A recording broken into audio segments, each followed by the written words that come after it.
Asanteni. Mheshimiwa Rais, nimetunukiwa nafasi ya kipekee na watumishi wa Mungu hawa kuweza kukaribisha hapa Kirinyaga County na kwenye kanisa hili.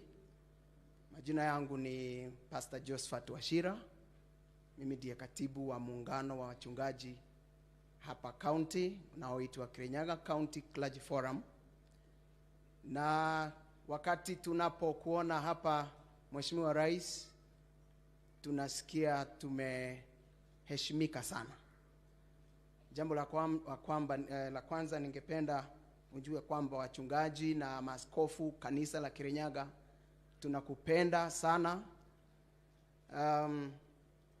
Wakati Mheshimiwa Rais ulihitaji marafiki waombezi wa kusimama na wewe, sisi tulikuwa mstari wa mbele.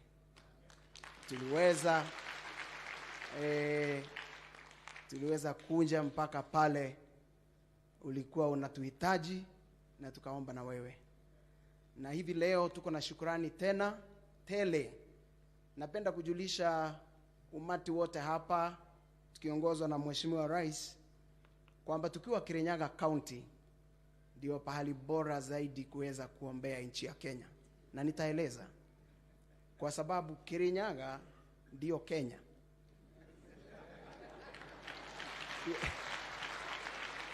Hiyo jina Kirinyaga, wale ambao labda tujafahamu, ni kwamba ni kusema mlima ambao uko na theluji. Na nikitafakari hayo mambo na kuona kwamba Kenya ilitoa jina hapa, Mheshimiwa Rais, wakati kuna janga la njaa, nilikuwa naona tukiwa hapa kama kanisa tuko tena kwa mlima mwingine wa Mungu, hapa kwenye foot of this mountain. Na tunataka kusema hivi, kama vile mlima huu haukauki theluji majira yote, Kenya itaondolewa baa la njaa.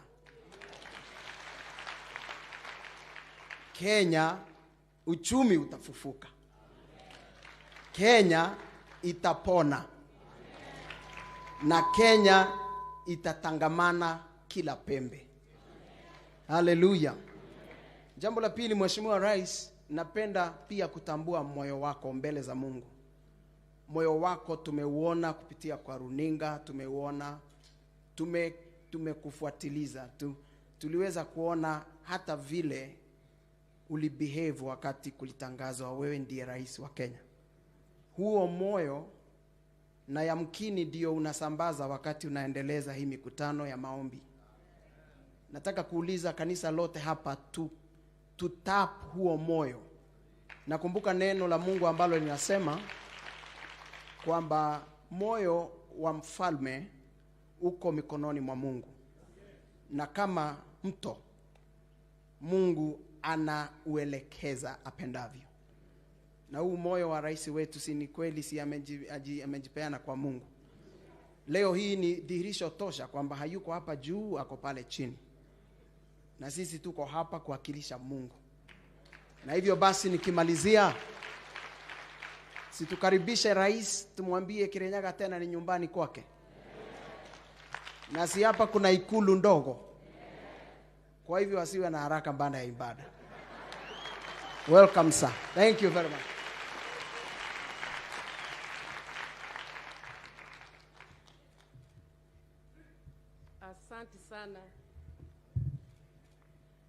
Asante sana kwa Pastor Josephat kufanya utangulizi mwema kwa rais wetu mpendwa Daniel Arap Moi Ruto.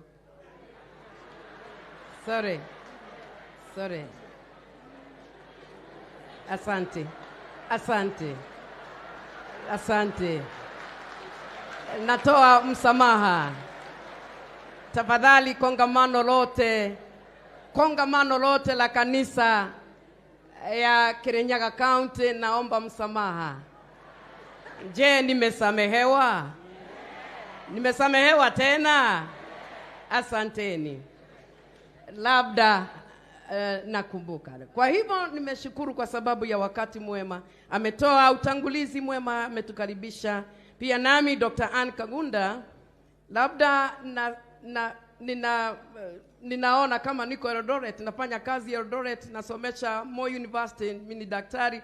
Unaona huko sasa nimezoea. Kwa hivyo tuko pale. Asante.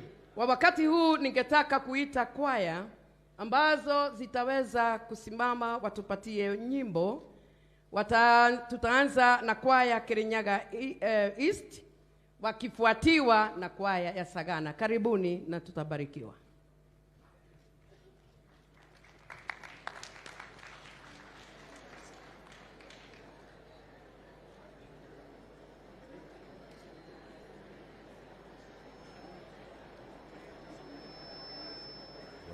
One, two. Hallelujah.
Kirinyaga na kwaya. Na tujaribu kufupisha kiasi, tutabarikiwa.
Makofi kwa Yesu, kwa wanakwaya.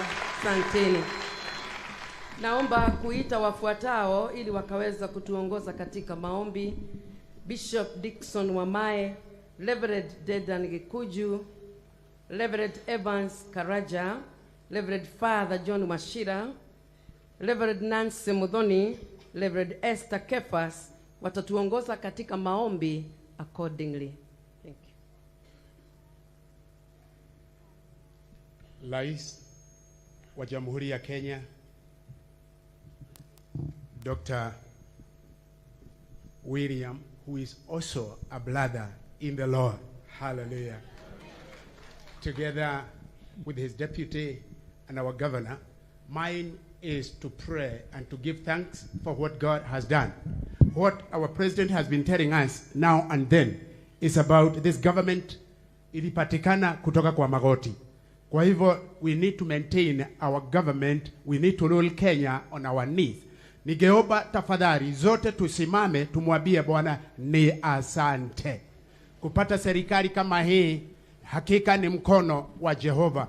Naomba zote kama itawezekana, fungua kinywa chako dakika moja within my 2 minutes of thanksgiving. Fungua kinywa chako mwambie Bwana ni asante. Tuko na serikali ya Kenya, and today we are giving thanks to God from Kirinyaga County. Tuwakushukuru Jehova, tuwasema ni asante. Wewe wastahili sifa, wastahili kuinuliwa Bwana. Oh God, we do not have enough words, dear mighty God, to say thank you to you, dear mighty Redeemer, about our government today. Oh God, ni mkono wako Jehova umetubeba, ni mkono wako umebeba rais wetu Bwana, ni mkono wako umebeba deputy, ni mkono wako umebeba wote ambao wanatawala katika taifa hii. Bwana wa mabwana, tuwasema ni asante. Pokea sifa na utukufu Bwana. Wakati kanisa limekuwa likiomba, ulisikia maombi yetu. Hata siku ya leo tumekusanyika Kirinyaga County tukiinua mikono yetu Jehova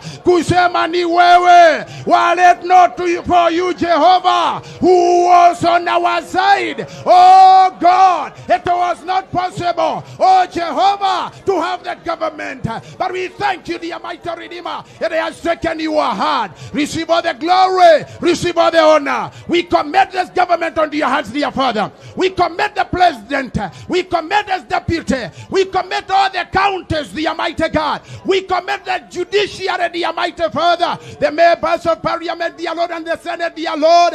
May you guide them, Jehovah. Help us, dear Lord, never to forget, oh Lord, that it has taken you hard. Receive all the glory, receive all the honor, in Jesus' name. And everybody say amen. You can put your hands together as you clap for the Lord.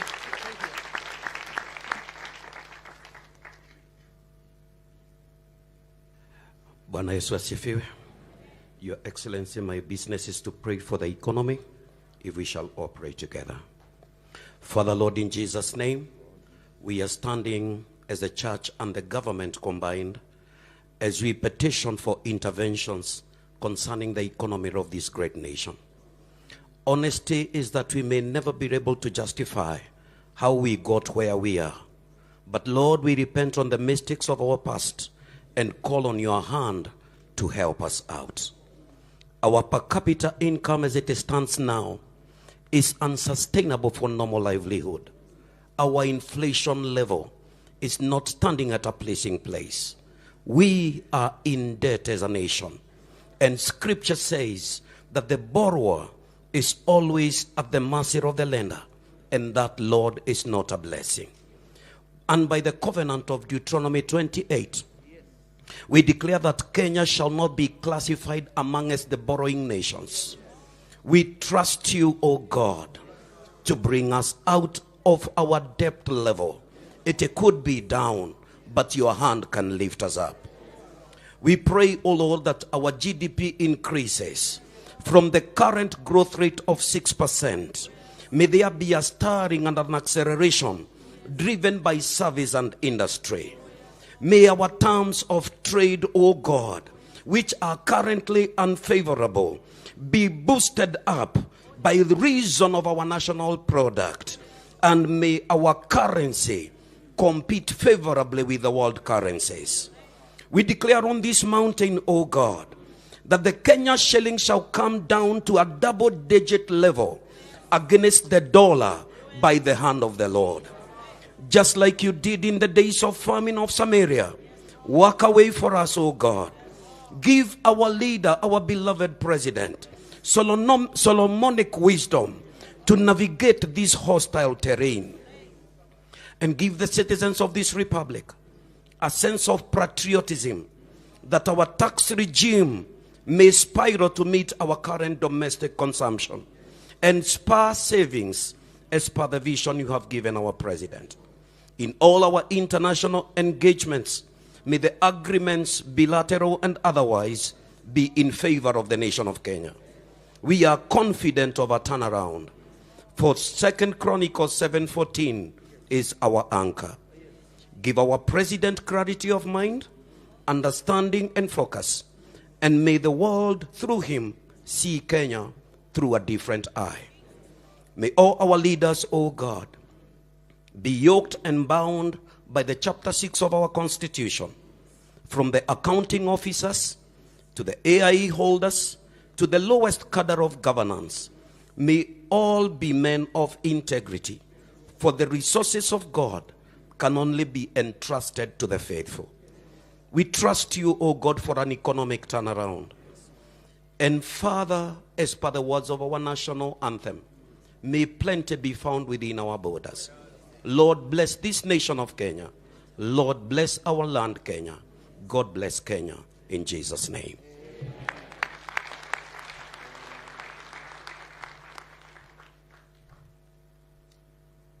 Your Excellency, mine is commit the leaders unto God. Let us pray. Father, in the mighty name of Jesus, we want to thank you this morning in this mountain, that, Lord, we are gathered here, God, because of our leaders. Father, we went into elections, and you gave us the right leaders. We understand leadership, and leaders are made in heaven.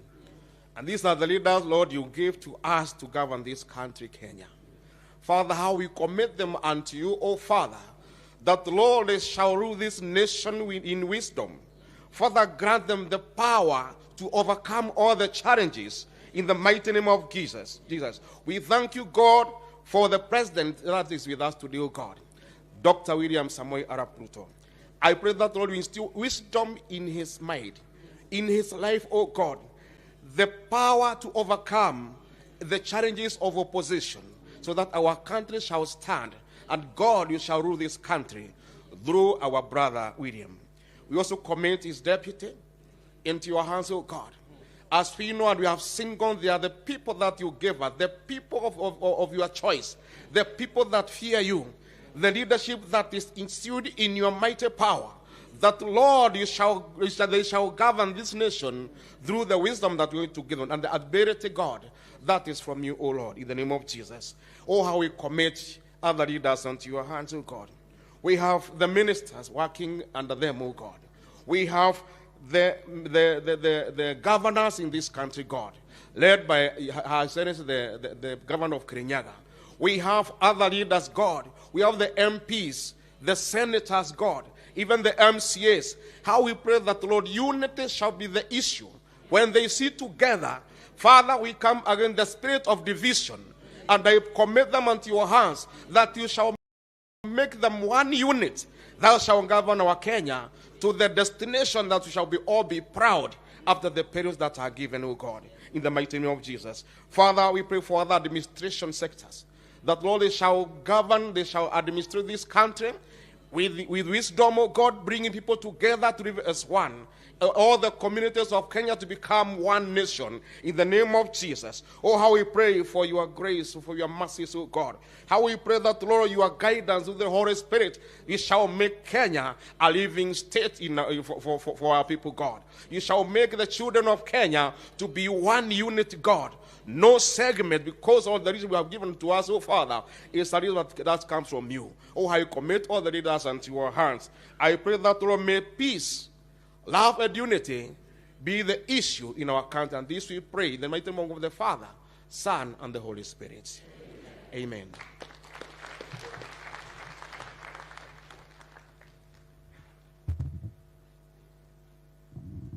Your Excellency,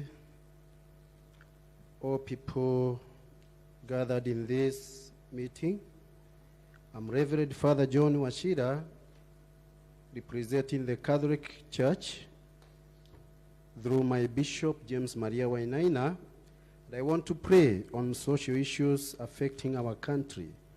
Let us be truly sorry before our God. In the name of the Father, the Son, and the Holy Spirit. A reading from the letter to the Hebrews. Every house is built by someone but God built everything that exists. It is true that Moses was trustworthy in the household of God as a servant, acting witness to the things which were yet to be revealed.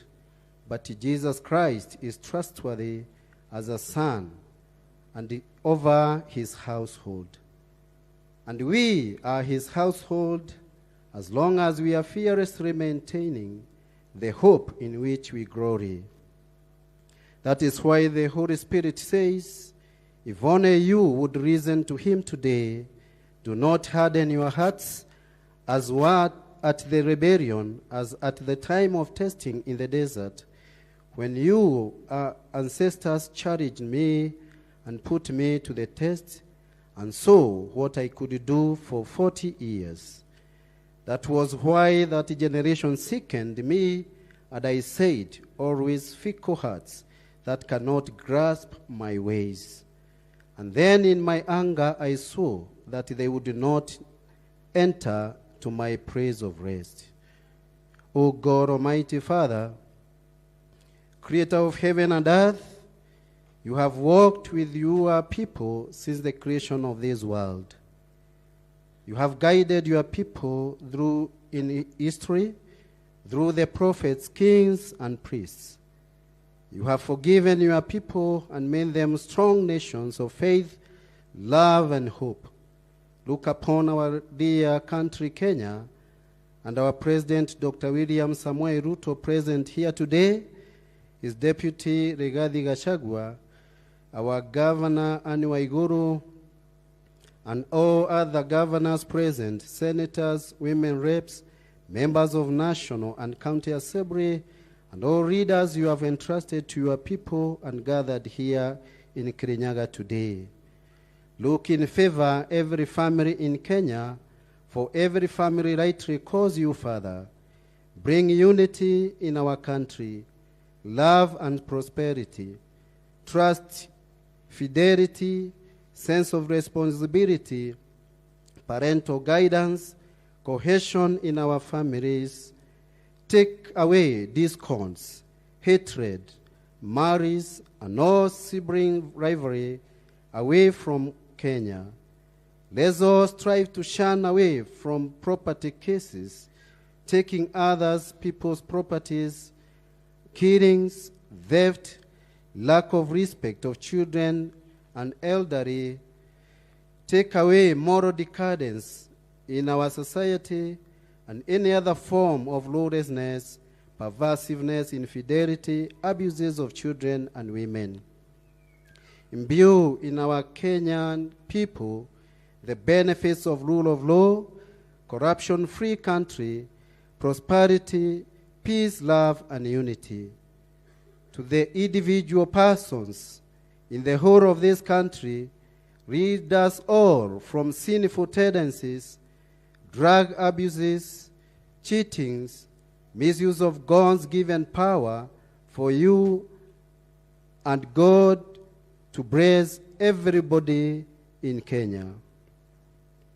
My dear brothers and sisters, that none of you may even have wicked heart, so in believing as to turn our ways from living God.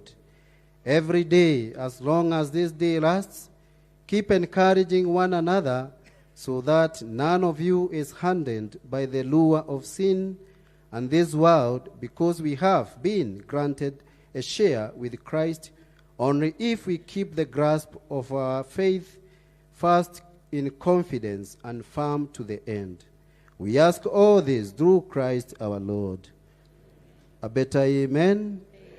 In the name of the Father, Son, and the Holy Spirit.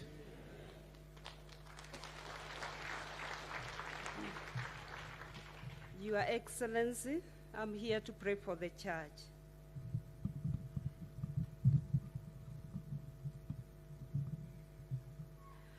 O Supreme God, our God and our Father, we thank you for the universal church, the body of Jesus Christ, that you have built, and the gates of hell shall not prevail against it. according to your word in Matthew 16:18.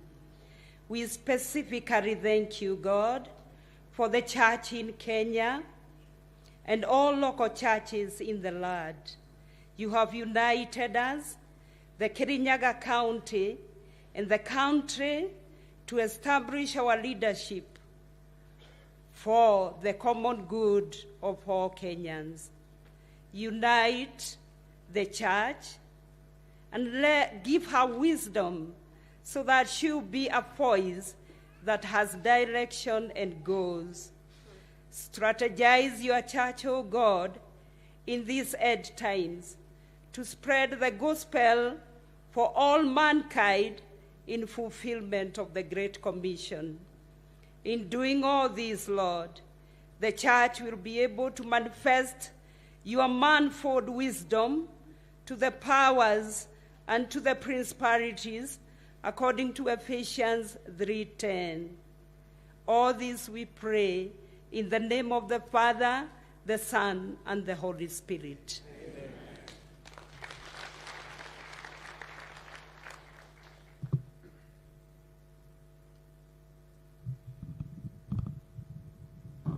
Thank you, Your Excellency, our President, and all the protocol observed. I'm Esther Kefas, on behalf of the Presbyterian Church of East Africa. We are leading on security. Shall we bow for a word of prayer? Heavenly Father, in the mighty name of Jesus Christ, we thank you for giving us the gift of life. Thank you for a day that has never been since the creation of the earth. We thank you, Jehovah Lord, that we planned for this day that you've made it to be. We thank you for converging us. We thank you for the traveling masses from different directions, Lord, and you've made it possible for us to be the way we are. Above all, we want to thank you for your word, that you will live to be alive no matter what. Thy word remains, and it reminds us that blessed is the nation that makes Lord its king. And we want to thank you, Lord, for you've been our leader. We want to thank you for giving us the commander who is in chief, our President Ruto, who is leading in the armed forces, Lord. We pray for wisdom, knowledge, and understanding as he leads on the line of security. Lord, give him wisdom, and all protocol observe on that line. Lord, lead them, and we know that them who are led by you, they never fail. Lord, we commit Kenya unto you. We commit all our boundaries unto you. We pray, Lord, that Kenya will live ever on your hands. And as far as the security issues are concerned, Lord, it will be our guide. Lord, it will be our key. Lord, it will be our leader. Thy word reminds us, Lord, it's all in vain to guard at night without you. That's why we are keeping you to be our guide. That's why we are hoping on you. And all will be possible with you. For them that are led by you, they never fail. We thank you and we honor you. And to your holy hands we surrender. And to your holy hands, Lord, we live. This being our prayer of faith, in Jesus' mighty and holy name we pray. Amen. Thank you very much. To crown out everything, I would like us, Your Excellencies and other members present, we remain studying. We have Bwana Yuse Muyangu song from the second last page of our program, led by the praise and worship team. Then immediately after that, we'll be seated and then have a very brief introduction of the clergy. Praise team, please do it. Iyo wimbo iko kwa ratiba, the second last page. Karibuni.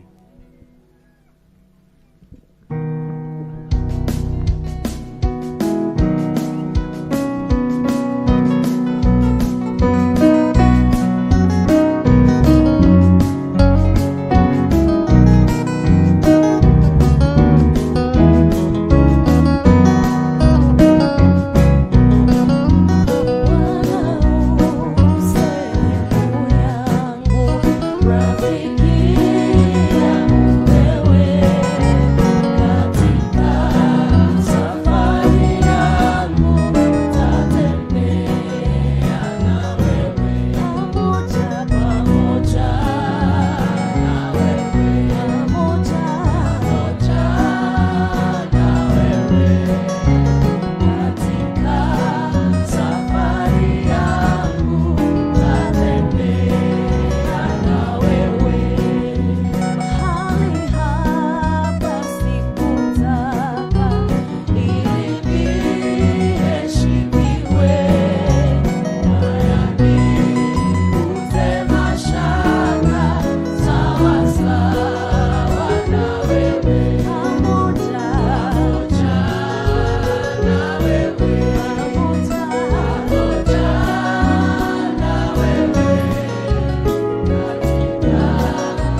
Mheshimiwa Rais na viongozi wote ambao tumekusanyika hapa.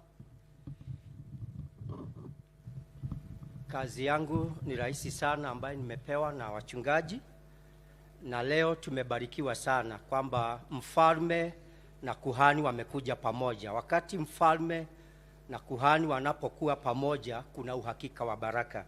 Kazi yangu ni kuweza kuwatabua wachungaji na watumishi wa Mungu, the apostles, the bishops, reverends, pastors, prophets, evangelists na ministers of the gospel wale wako hapa. And because of interest of time, I want to mention, I'll introduce them and through sub-counties. Kwa hivyo nikitaja sub-county yako, unasimama ukiwa wewe ni askofu, reverend, bishop, kwa sababu ya muda, ndio ili tuweze kuokoa muda. Majina yangu naitwa Reverend Charles Mwai, na mimi ni mchungaji katika pale Mwea East. Nataka nianze mahali ambapo tuko hapa. Kirinyaga County iko na sub-county 5, na nataka niweze kuanza na Kirinyaga Central ambaye tuko mahali hapa Kiruguya. Wale watu wote, wachungaji wote kutoka Kirinyaga Central wasimame, wakisimama wanapunga mkono, sisi zote tunawapigia makofi. Hata wale wako huko kwa hema, hata nyinyi simameni. Thank you so much. God bless you. Thank you so much. Alafu nataka niombe wale wa kutoka Kirinyaga East, that is Gishogo, pande ya Gishogo, wasimame pia, wale wako hapa na wale wako huko kwa dayas, tupunge mkono, tuwashangilie na makofi mazuri. Asante sana. Nataka niweze kutambua wale wa Kirinyaga West, that is Dia, pande wa Dia, tuweze kuwa wamekuja kwa wingi sana, wamefunga makanisa yao kuja hapa ndio ili tuwe katika ibada hii. Tuwashukuru sana, makofi mazuri sana. Tuko na Mwea ambaye Mwea ni one constituency lakini kuna sub-county 2. Nataka niweze kutambua wale wametoka Mwea West. Mwea West pande ile ya Kadongo, waweze kusimama wachungaji wale kutoka Mwea West, tuwashangilia na makofi. Asanteni sana kwa kuja katika ibada hii ya kipekee. Wa mwisho and not the least, nataka niweze kutambua wachungaji na makuhani kutoka Mwea East ambapo pia mimi nimetoka. Wale wa Mwea East wote tusimame tushangilie. Asanteni sana. Mungu wabariki. Tujiandae kwa ajili ya neno. Asante Rais, asante. Asante sana mchungaji Mwai. Ningetaka sasa tuweze kupata neno. So we shall have the first reading from Reverend Wajohi, followed by Reverend Jane Mushiri will do the second reading. Karibuni.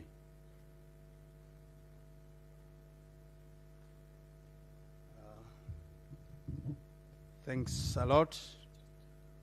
Praise the Lord. I'm going to read from the Old Testament. I'm reading from the NIV, the New International Version. I'll read 2 portions of Scripture. The first one is Jeremiah chapter 30 and verse 19. Jeremiah chapter 30 and verse 19. From them will come songs of thanksgiving and the sound of rejoicing. I will add to their numbers, and they will not be decreased. I will bring them honor, and they will not be disdained. The other one is from Psalms chapter 92, verses 1 and 2. Psalms 92 and verses 1 and 2. It is good to praise the Lord and make music to your name, O Most High, to proclaim your love in the morning and your faithfulness at night. Amen. May God bless the reading of His holy scriptures. Thank you.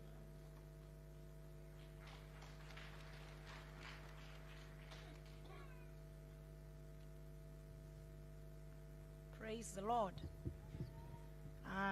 Reverend Jane Mushiri, born again. Our second reading is from 2 Timothy chapter 3, verses 1 to 4. And the Bible says, "But know this, that in the last days perilous times will come. For men will be lovers of themselves, lovers of money, boasters, proud, blasphemers, disobedient to parents, unthankful, unholy, unloving, unforgiving, slanderers, without self-control, brutal, despisers of good." Verses 4, "Traitors, headstrong, haughty, lovers of pleasure than lovers of God." That is the word of the Lord.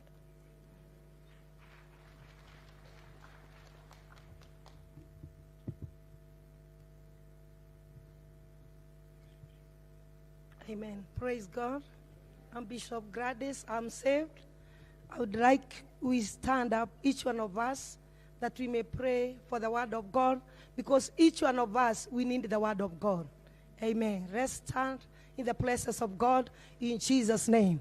Request kindly, we lift our hand before the Lord as we surrender our life and our soul to the Lord as we hear the word of God. Father, in Jesus' name, we thank you and we bless your name. Thank you for this chance and the day that you have given us, dear Lord, in your presence, dear Lord, as we come to hear your word. The Bible says your word is powerful and live, oh God. As we pray for the servant of God, you may use him. Give him the entrance of the word. Speak to our soul, dear Lord, and our lives will never be the same again. In the name of the Father, the Son, and the Holy Spirit, do we pray and believe. Amen. Praise the Lord. Kama umesimama usiketi chini, kalia kiti. Thank you, thank you. My name is Apostle Dr. Francis Wanderi. I lead the People's Church Ministry here in Kenya, in Congo, and Namibia, and other parts of the world where we have influence. It's a great day to be here. I should have told you I'm 71 years young. It's a great day to be here. This day was supposed to be on 15th of November. We had organized prayer meetings as the clergy. I happened to be the chairman of the clergy forum in Kirinyaga. But when we heard the president was coming to launch the dam, we canceled the meeting and joined him. And so our cancellation has borne fruit. We have a better day. Can we give a hand to the Lord for that? Mr. President and the Deputy, the last time I spoke or preached to you, I preached to you about scars, and I thought I should have preached to you about woods, because you had a lot of them then. But I thank God that the woods have become scars. Today, I want to talk to all of us about Thanksgiving. Thanksgiving. I normally preach many hours, like 3 hours, but I've been given 15 minutes. The Bible says in Psalms 92 that it is a good thing to give thanks unto the Lord and to sing praises unto his name, O Most High, and to show forth his loving kindness in the morning and his faithfulness in the night. That's why we give thanks, because it's not about us, it's about God. I remember before the elections, as a clergy forum, we had a prayer caravan that went to 32 towns in this county, proclaiming peace. And when we look back, we thank God for his loving kindness and his faithfulness. We didn't know how it would be, the elections, the campaigns, the elections, and after the elections. But when we look back now, we can say, thank you. So Thanksgiving is looking at your life with the side mirror of your life. When you drive a car, you don't drive using the side mirror. You use the front mirror. And it shows you where you are going. But the side mirror shows you where you are coming from. So when we look back, we are able to say it is a God thing, and therefore we thank him for his faithfulness and his loving kindness. Can we give God a clap offering? So many things happen in life, and it is not about us planning. It's not about our planning. It's not about how well we do things. It's a God thing. When we look about the elections and how the country has been, this is a God thing. I remember when the president and the deputy were declared winners and they were sworn in, I couldn't help shedding a tear. And you know, we are told here in Kikuyu country, men's tears go to the stomach.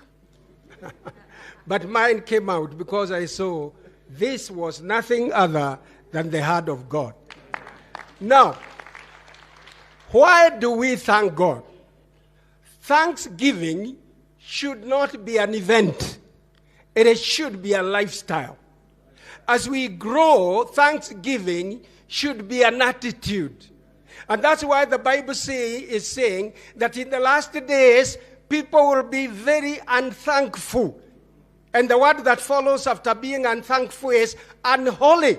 So people who are not thankful are unholy people. And that's where many of us are. People are very thankless. Starting from our brothers, our sisters, our church members. I had a story of a church member who got sick. And the pastor had to give blood to the member. And when the member got healed, he left that church. And the pastor was saying, how could you even leave the church with my blood?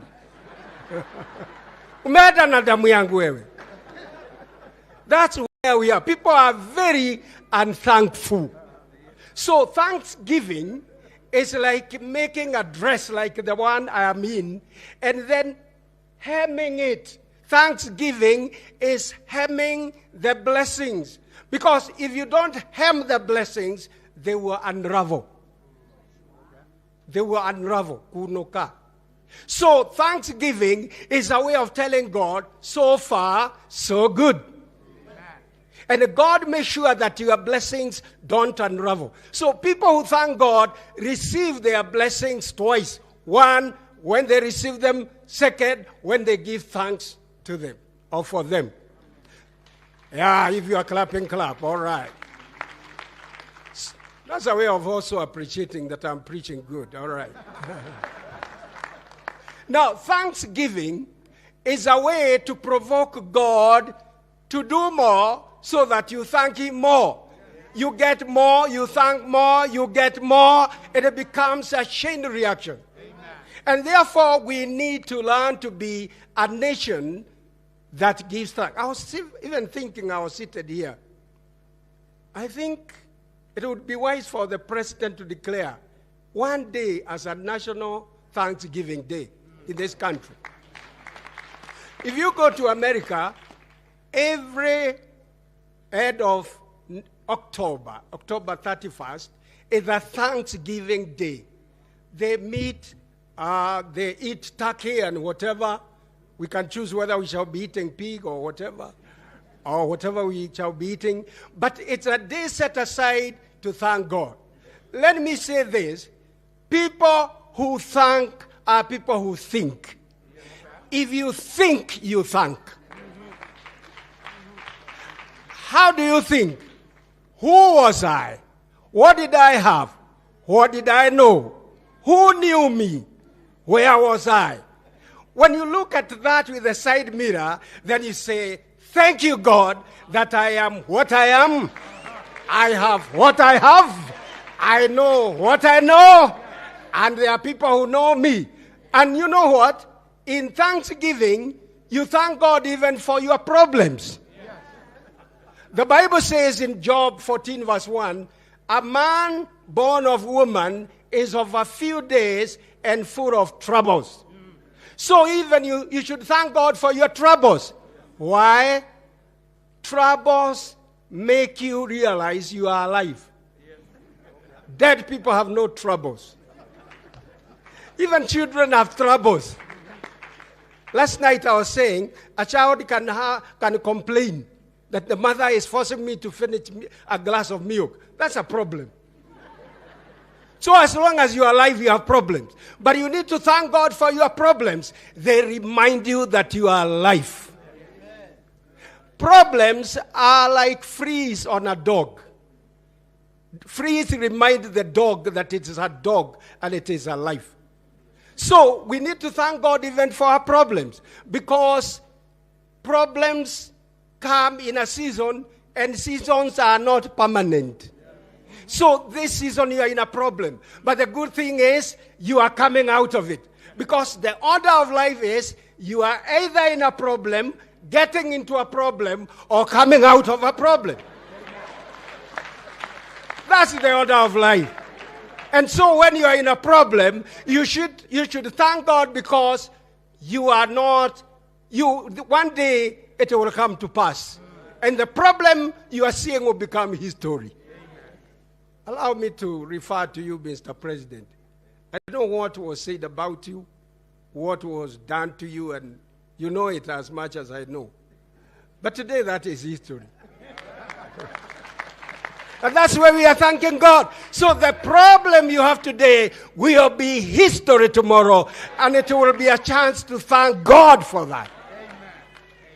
Now, I want to finish. If you want me to finish quickly, say amen. Amen. Okay.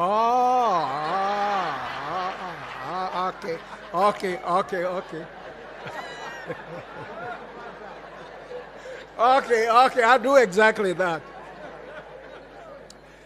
20 years ago, when we started our church, I remember very well I had no allowance. For quite some time, I didn't have I don't know how I existed with our 4 sons, renting a house and all that. And then there was a member. You know, when you are a pastor or a bishop, people think you are given some money by the county or the government. But it is not so. The order of this nation is watu na kanisa yao, mukishindwa mfunge.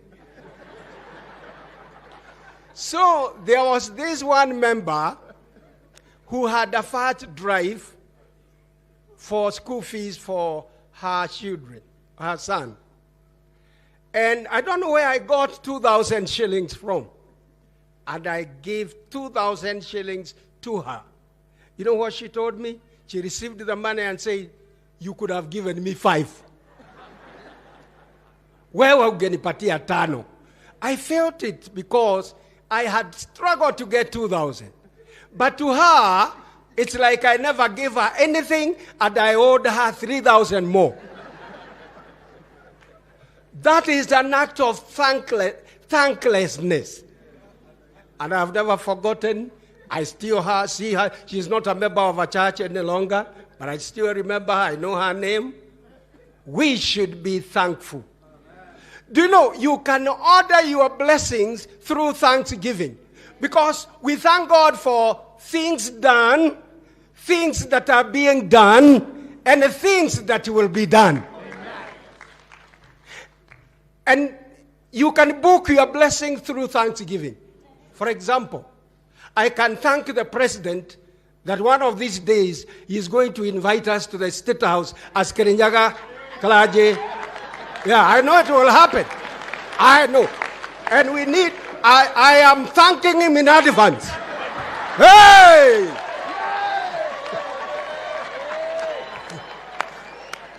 Because we have seen Nairobi bishops and pastors going to State House. That State House is ours. So, Mr. President, we thank you for the invitation that will come our way. In Jesus' mighty name. Now, listen. So, you can book blessing through thanksgiving. And thanksgiving, I said, they help you to see where you have come from, where you are, and where you are going. Allow me to use my friend, the Deputy President. For your information, we went to the same primary school. And I'm the chairman of that, the board of management of that school. And we are going to meet and discuss the school we went through. But our Deputy President, you remember I used to walk 5 kilometers to come to school, walking. But if you look at yourself, you are the same person occupying that office, you thank God. When you look, you are at your past, your present, and your future. Now, why is it so good to give thanks? And since thanksgiving is a good thing, you need to look for opportunities to give thanks, because we said thanksgiving should be a lifestyle. You need to make an excuse to give thanks. There was one man who was building, and his neighbor had a wheelbarrow. And this man who was building did not have a wheelbarrow. So he wanted to borrow a wheelbarrow from his neighbor. And he told the neighbor, please, you can lend me your wheelbarrow for a day. The man who had the wheelbarrow did not want to give his neighbor the wheelbarrow. He said, I'll not give you the wheelbarrow because my wife is cooking pumpkins. My wife is cooking? Now, what have pumpkins to do with the wheelbarrow? It was just a way of refusing to give the wheelbarrow. Therefore, we who are people who give thanks, we should look for opportunities to give thanks. The Bible just said, in the last days, people will be unthankful, unholy, lovers of pleasure more than lovers of God. And that's true. We have more people in football matches than in crusades. In fact, there are more, more money is given in supermarket during holidays than is given during in church for Thanksgiving. That's the order of life. The Bible says people will be lovers of pleasures more than lovers of God. People know about Messi and Ronaldo more than they know about St. Peter and St. Paul. That's where we are. And so the Bible ranks unthankfulness as the sin of the life. It's number 7. People will be unthankful. And the next word that follows is that they will be unholy. Now, look for opportunities to give thanks. Now listen here before I close. There was one missionary who came to Kenya. And you know, when missionaries came, they came with everything. A car, a house, clothes, food. It all used to come from outside. And that taught us, we as Kenyans, to think that godly things are for free. That's why it's so hard for people to give to church. Because missionaries taught us, if it's a suit, school fees, a car, a house, it all came from the countries they came from. So one time, this missionary said, I've preached to these people for long. It's time now they change. I'll teach them the benefit of giving offering. There was no offering basket in this church. So he removed his cap, his kofia, and said, today you are going to put your offering here. The thing was, one person put the offering, the other one took the offering. And it went like that. It went until the heart came to the missionary. And the people were kind of looking to see how he would thank God, because he said, let's stand up and thank God. They knew the offering was with them. The offering that came from them was with them. So he said, thank you, God, for today. Thank you, God, that they never stole the heart. They never stole. So when you are full of thanksgiving, you can look for opportunities to give thanks. Kuna mkate unaitwa donut. Donuts. Mnajua donut? Donut is a piece of bread with a hole inside. You don't measure on the hole, you measure on what is outside to give thanks. So you look for opportunities to give thanks. And today we have so many opportunities. The president is here, the deputy is here, the governor is here, the county is good. Tharakanithi is here, Embu is here, I understand. I don't know whether Mutahi, my friend from Nyeri, is here. Didi Nyoro is here, our friend. So we thank God that you are alive. You are not in a mortuary. You are not in a hospital. You are not in prison. Thank God. Hey! I heard you wanted me to sit down. I'll do that. In Jeremiah 30:19, that's my last scripture. Your take-home scripture.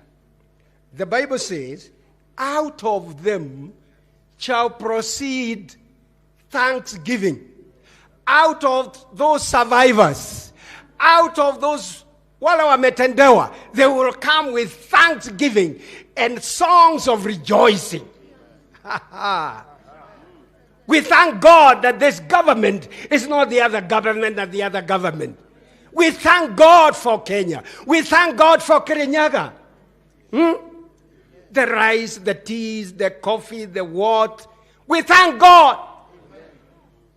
You know, when you have a spirit of thanksgiving, you can thank God for anything. Even after you go to the toilet, you say thank you. Because there are others who cannot take themselves to the toilet. Na hiyo ni muujiza, unaenda unatoka na unatoka haraka kulingana na haja yako. You say thank you.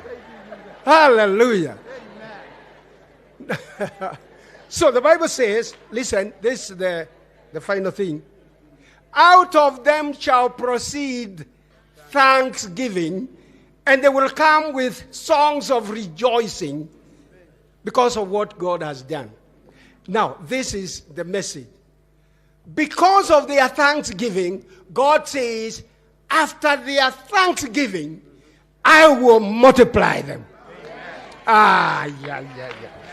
God, who is a multiplier, can also be a diminisher. You may wake up rich today and tomorrow you are poor. But to maintain your riches, you become a thanksgiving person. Proverbs 23 verse 5 says, are you looking for great things? Don't look for them. For money can grow wings. Riches can grow wings and fly away. Na ikifika hapa nasema, if riches fly away from your home, they land in our home. Riches can fly away. Unaweza ona mtu unaambiwa, unaona mzee, ule mzee alikuwa na basi 5. Unachidwa zilikuwa zinaigilia wapi? Hata kwake hakuna njia ya boda. So, the Bible says, those who are full of thanksgiving, God will multiply them. Say amen. And then he says, they shall not be small. He will increase us. God brings increase to those who thank him, so that they thank him more. And then he says, they will not be small. He brings enlargement. And finally, he glorifies them. 4 things that happen to people who give thanks. They are multiplied, they are increased, they are enlarged, they are glorified. And it is not foolish to demand to be multiplied. It's not foolish to demand to be increased by God. It's not foolishness to desire to be enlarged by God. It's not foolishness to desire to be glorified, if only the ticket is by saying, thank you. So thank you, Lord, for today. Thank you that we are in Kirinyaga. Thank you that I'm alive. Thank you that I'm not in a mortuary. Thank you that I'm not crazy. No ukikuruka na utwalithia county. Tutaendelea tu hata ukiwa mumad. But we thank God that he has preserved our lives. So I want you to stand up and thank God as I close with a word of prayer. Rika Maza. Thank you for the opportunity, pastors, to allow me to deliver this message. Let's pray together. Father of our Lord Jesus Christ, we thank you because you have just told us when we think we should thank. And today we have thought to honor you by giving you a thanksgiving service for what you have done in this country and this county, what you are doing and what you will do. Thank you for your provision over what you have needed. Thank you for your protection. Thank you for your preservation. Many of our friends passed away during Corona. They bought oxygen. We never bought. We are alive, and so we have been preserved. We are so very grateful. My prayer is your servant is that you bless this nation.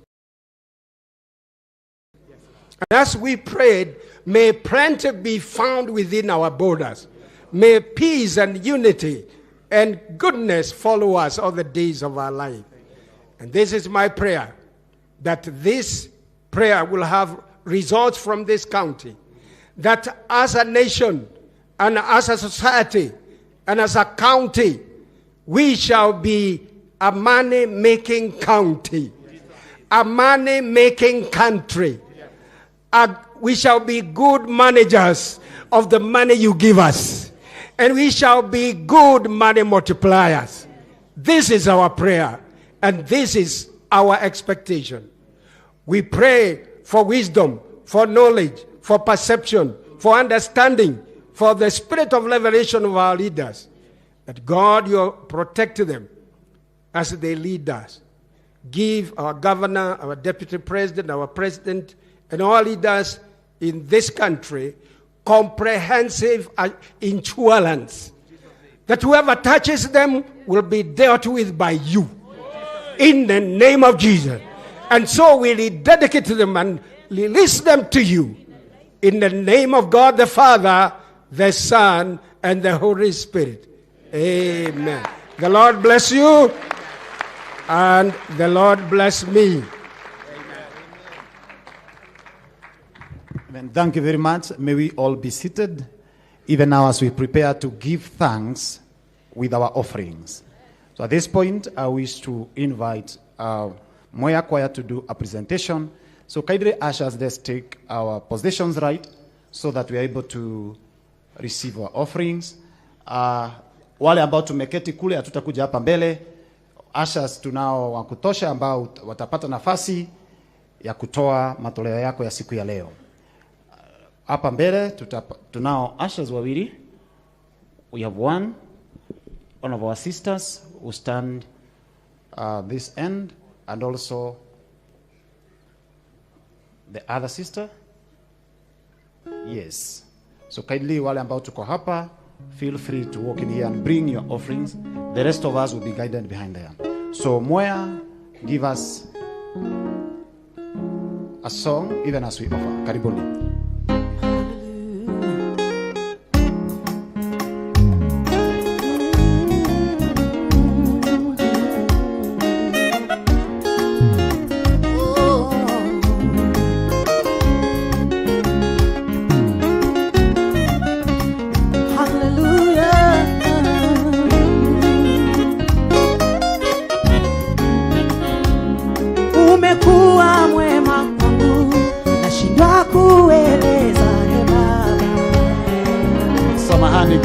Samahani kidogo. Sorry for that. Nimesahau kusema ya kwamba wale ambao tungetaka kutoa kupitia simu, andika hili namba 0725 751 917. Kwa wale ambao hatuelewi yoyote, 0725 751 917. There will be a name Jero in that. So we are guided. Proceed, choir. umekuwa mwema kwangu, nashindwa kueleza Baba. Oh, oh, oh. Umekuwa mwema kwetu, nashindwa kueleza Baba. Hallelujah. Umekuwa mwema katika nchi yetu, nashindwa kueleza.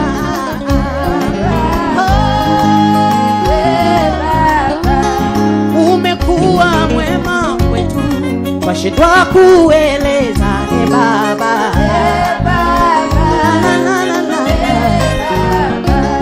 Umetupatia uzima wakati tulistahili kifo.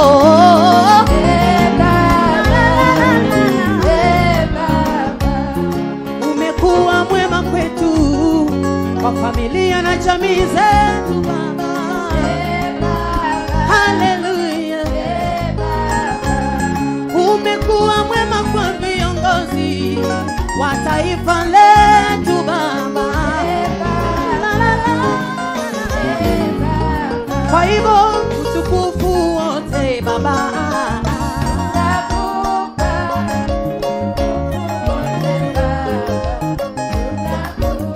Oh, utukufu wote Baba, Baba, Baba.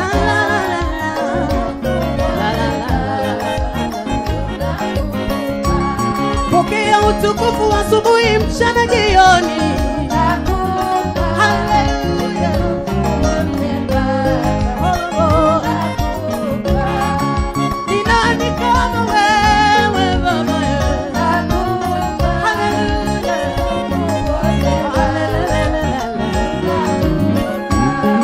Utukufu na heshima ni zako.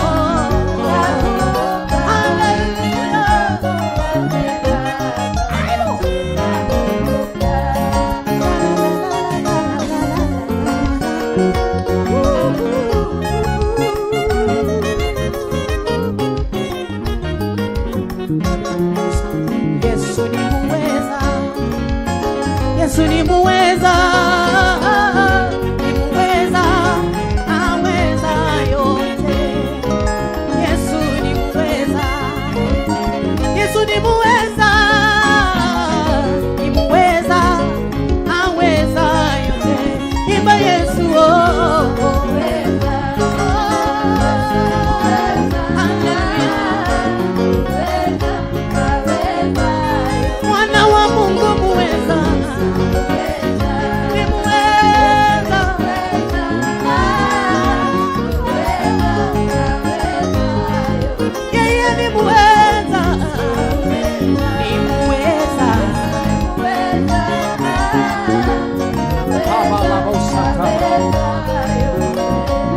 Wacha nikusimulie vile huyu Yesu anafanya.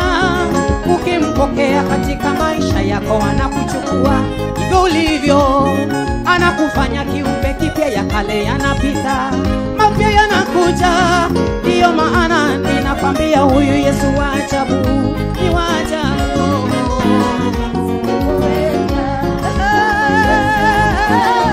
Ni muweza,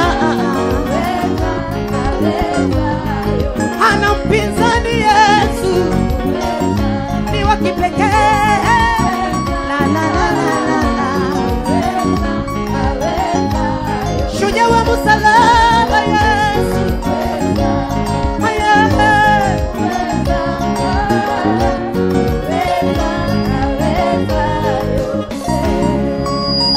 Yesu ni muweza, Yesu ni muweza, ni muweza, aweza yote.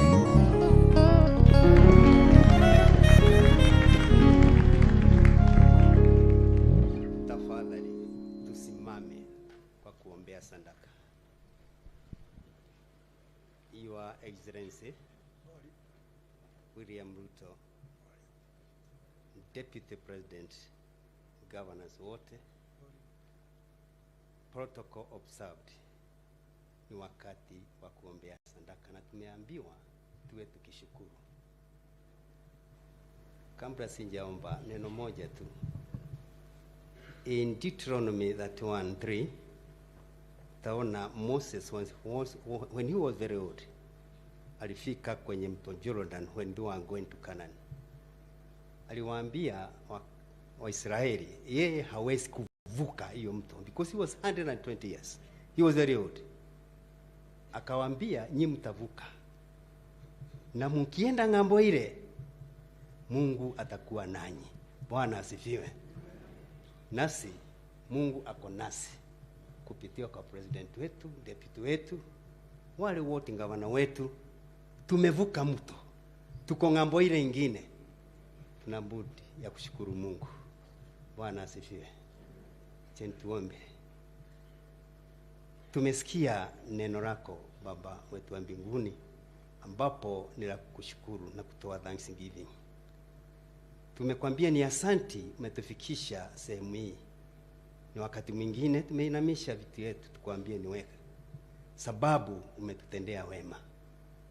Angalia sadaka iliyotolewa ngai kama thanksgiving. Tunakuomba umbariki yoyote ametoa. Bariki kazi ya mkono wake. Bariki kazi ambaye kule anatoa Mungu wako tu. Bariki watoto, bariki kila mtu. Kenya yetu na sehemu yetu ya Kirinyaga. Tunakuomba utubarikie. Tunakuomba Mungu. Wakihitaji Mungu waitike. Wakikuomba wape. Wakuinamia Mungu asikilize. Angalia wametoa sadaka kulingana na roho zao. Wambariki wakitoka kwenye stadium. Tunaomba kazi itakayofanywa iwe ni ya kutia nguvu neno lako. Na wale ambaye watafanya kazi yako Mungu waongoze. Na ni makasisi na ni kwa ajili ya Yesu Kristo tunaomba hata kuamini. Amen. Mungu ambariki sana. Asante tuketi. So as we have our ushers being shown direction, I wish to say that we have come to the end of the first session of the service. I have been one of your moderators, Calbert Jero, the CC member in the Office of High Excellency, the Governor for Cooperative Trade, Industries and Tourism. Now it's now my pleasure to invite the Secretary to the State Factions, my brother Michael Gitonga. Karibu Michael. Tumpigie makofi anapokuja.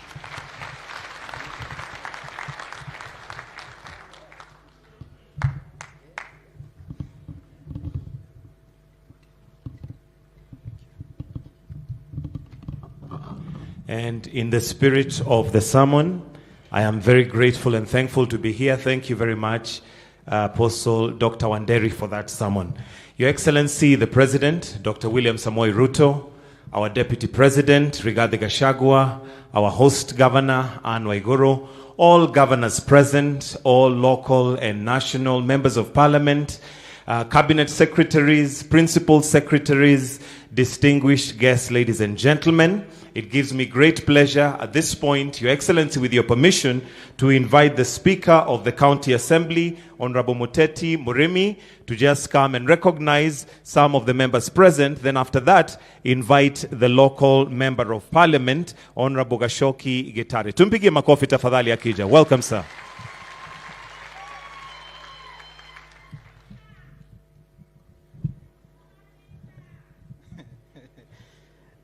Your Excellency, the President of the Republic of Kenya, Dr. William Samoei Ruto, Your Excellency, the Deputy President, Honorable Rigathi Gachagua, our Governor and the Chair of COG, Her Excellency Waiguru, all governors present, honorable members of the National Assembly, honorable members of the Senate, honorable waheshimiwa the clergy, na wananchi watukufu wa Kirinyaga, hamjambo. God is good and all the time. Yangu itakuwa machache, Your Excellency. First is to thank you for finding a time to come and worship with us, being the second time since you ascended to presidency. We feel honored and privileged that this is one of the county that is always in your heart. Na tunakukaribisha wakati mingi kuja tufanye kazi pamoja. Without much ado, I also want to first recognize the team that I work with, the honorable members of the County Assembly. Tafadhali tusimame. Those are the members of the County Assembly, and with your permission, Your Excellency, allow me to recognize the area MCA, Honorable Mushina, the Assembly leadership, Honorable Kibenga, who is our majority leader, this Deputy Speaker, Honorable Jamumo,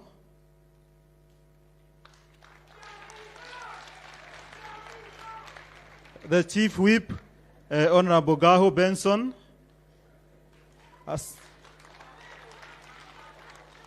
Asanteni sana, tunaweza kaa chini. Then with your permission, Your Excellency, I also want to recognize any other MCA from other counties who is with us today. Wasimame tu, they wave to the congregation. Asanteni sana. My final remark, Your Excellency, mimi nataka kukuhakikishia hii county ya Kirinyaga tuko tayari kufanya kazi na tumeanza kazi. The only language we understand is unity, harmony, and development. We want to make sure that sababu serikali yako imeweka dhimu ya kazi, by the time we are done with your 5 years, Kirinyaga will be a model county where people can come and benchmark on good governance, the success of devolution, progressive and effective registration, objective representation, objective oversight, and independent representation. So sisi tutashirikiana na serikali yako to make sure that we deliver our promise to the people of Kirinyaga. Na kwa hayo machache nikubalishe, I invite the area member of parliament, Honorable Gachoki, to come and give his remarks. Thank you.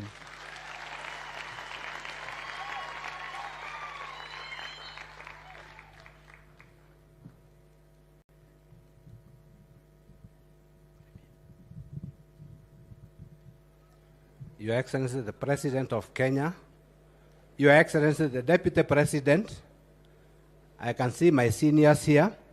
We have a choir. Governors present, led by our governor, we have a choir because we are Christians. Members of National Assembly, led by our choir master, Gathoni wa Mushomba. We want to present a song.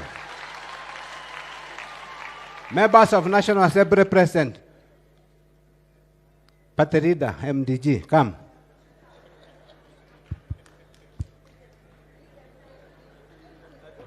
We wanted the warmth of the governor in this choir.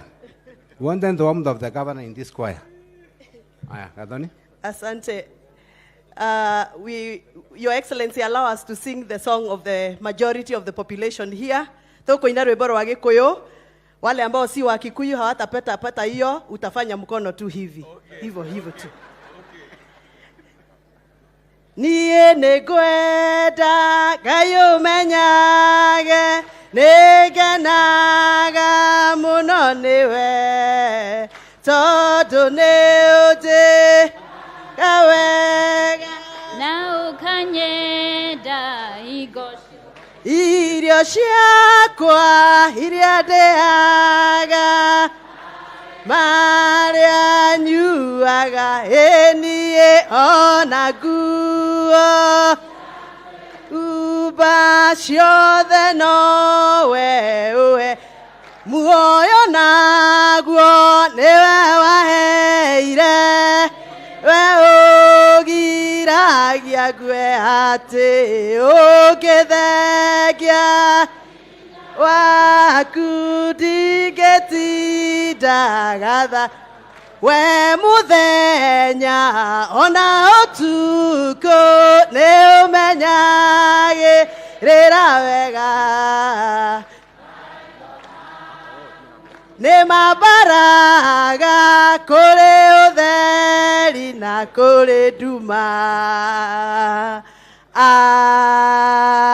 Amen. Thank you. That's our choir master.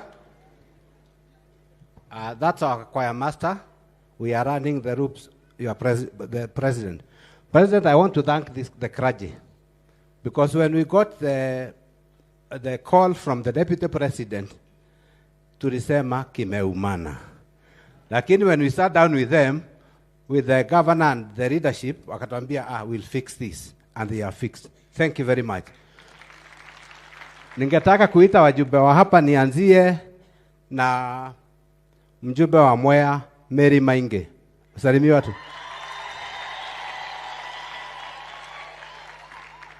Two minutes.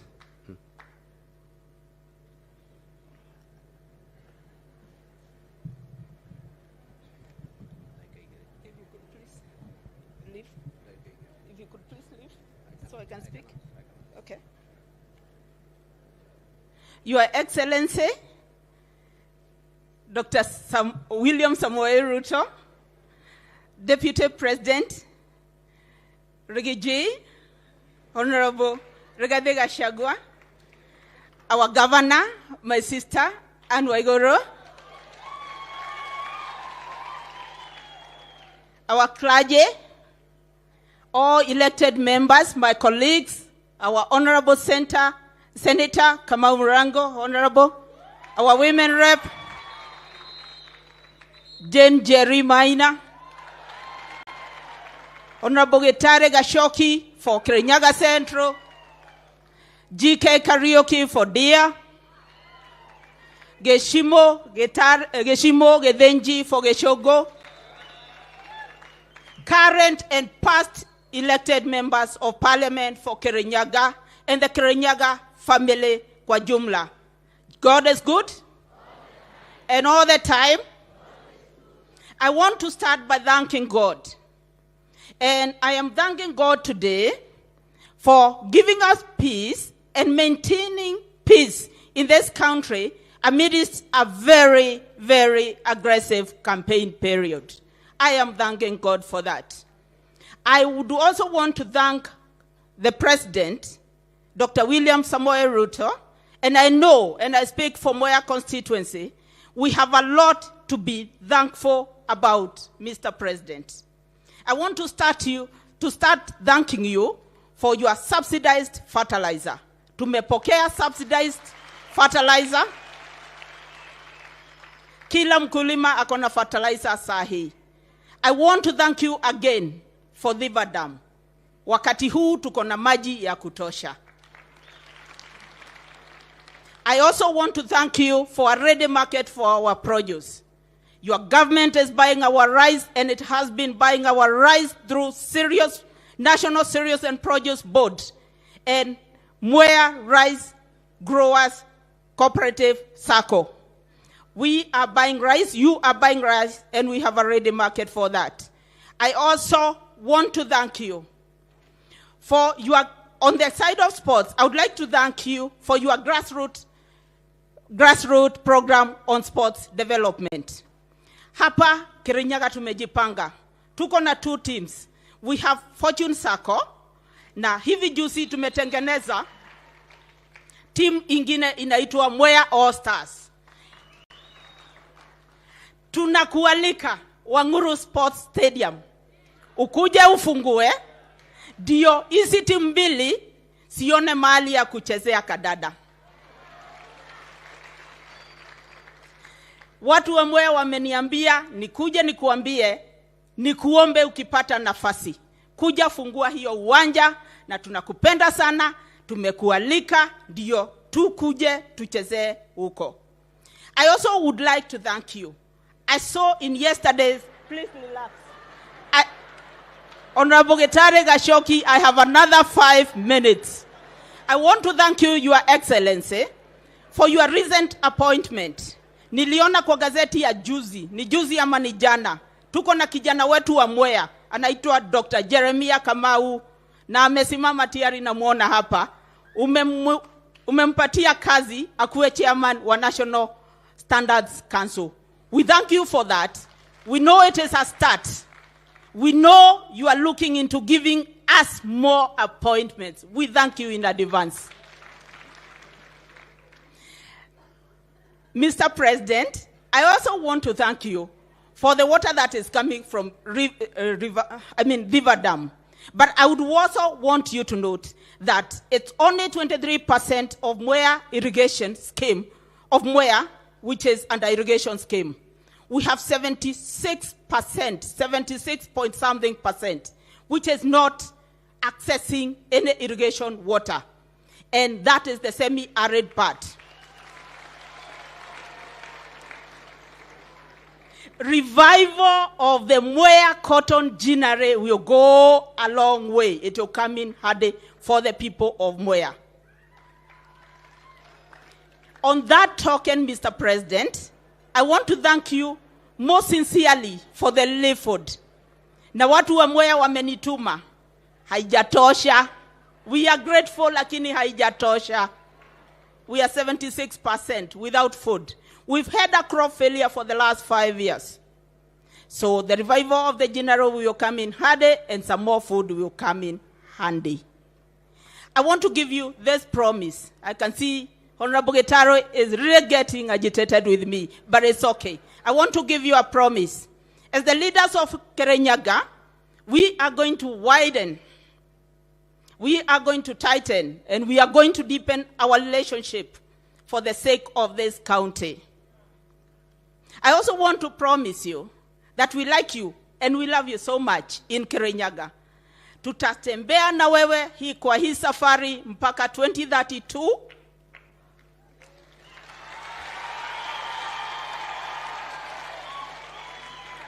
Hatubanduki, and nothing is going to remove us from that position. That is our position as Kirinyaga people.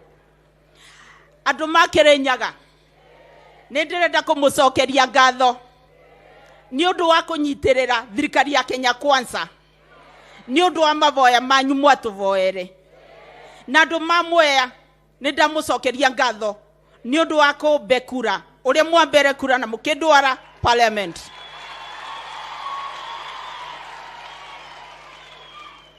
Ndĩramũria tũnyitĩrĩre thirikari ĩno ya Dr. Samoei Ruto nginya rĩ 2032. Tovau Ngai wa muoyo amũrathime, amũmenyerere na ikare amuonekanĩire. Nĩndĩmwendete inyuothe. Asante Mary.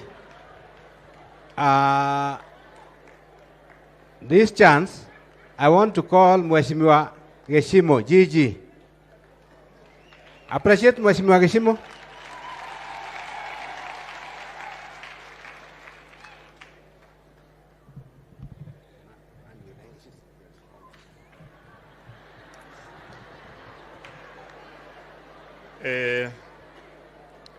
Your Excellencies, our President, Dr. William Samoei Ruto, our Deputy President, Rigathi Gachagua, Rigathi, our Governor, Anne Waiguru, all the visiting governors, my colleague members of Parliament, senators, our colleagues, immediate former members of Parliament, I can see them here, and Katha and the rest, members of the County Assembly, our beloved clergy who have been leading us into faith, and all members of Kirinyaga County. Muriega. Gaine muega. Na hende ciothe. Your Excellency, sinja kupreempt, I know hiyo inakuanga ndio salamu yako. Kwa hivyo asante sana na karibu sana. Mkiwa na mdogo wako tunawapenda. Mimi sina mengi. Ningetaka kuchukua jukumu hili kuleta salamu za watu wa Geshogwa ambao hawakuweza kufika hapa. Nimeona kuna watu kadhaa ambao wameweza kufika, lakini wameniambia wale hawakuweza kufika ni kusalimie. La pili ni kuambie shukran za dhati na serikali yako ya Kenya Kwanza. Ulituahidi kwamba ile miradi yote ambayo imeanza, hata kama kuna ukame na ukavu ya pesa, utaishikilia mpaka imalizike. Na barabara moja kwangu inaitwa mshipi wa Geshogo. Nimeibatisha mshipi kwa sababu ni kama belt, imezunguka Geshogo mzima, inashika wondi zote. Nataka kukuambia saa hii inaendelea, imewekwa rami kilomita 2 na wanaendelea. Na mahali ambapo hawajafika najua watafika, na miradi yoyote. Leo mimi sitaongea mambo ya ile mambo ningetaka ifanywe hapa, kwa sababu serikali yako inajua. Umeteua mawaziri, umeteua PSS ambao umetufungulia milango tuende kwa wao, kwa sababu sisi hatutaki kuchokesha na mambo mengi huko na taifa nzima. Kwa hivyo tutaenda kwa wao, wametufungulia milango. Tumeanza mikutano, tulikuwa na mkutano na Professor Kindiki the other day, tumeongea mambo mingi ya maendeleo. Hizo ofisi zingine hatujafika, tutashirikiana na tutaenda na tutawaambia shinda zetu, na tunajua watatusikiza. La mwisho, tunakushukuru umeteua naibu wako Rigiji ashikilie mambo ya kahawa, atuongoze katika hiyo vita ya kupigana na wale wanataka kuingia kwa mfuko wa watu wa kahawa, watoe pesa. Ndio mifuko ya watu wa kahawa remain na pesa, watu wa Kirinyaga waendelee. Sisi ni wakulima wa kahawa na majani chai. Na kukuhakikishia Rais, tutashirikiana na naibu wako. Tumetengeneza caucus ya kahawa pale mbunge ambayo tunaongozwa na mheshimiwa wa Mushomba. Tukiwa pale mbele ndio tuweze kuona zile shinda zinaumiza wakulima wa kahawa. Pia tuko na caucus nyingine nayo naongoza ya majani chai, tea caucus. Tutazishikanisha pamoja, tuangazie kahawa na majani chai, na ikiwezekana hata ya mchele itengenezwe, ndio kila mkulima hapa apate haki yake. Kwa hivyo mimi sina mengi, ni kukushukuru kwa kuja kuabudu na sisi katika hii hafla ya Thanksgiving, ndio tuweze kuomba mambo mengi na mema Mungu atunukie hapa Kirinyaga. Na kwa hayo mengi ama machache, wacha nifikishe hapo na niseme asanti sana na karibuni sana wageni wote mkiongozwa na rais na deputy wetu. Asanti, thank you. Let's appreciate Geshimo. Mheshimiwa Wandia GK Karaoke.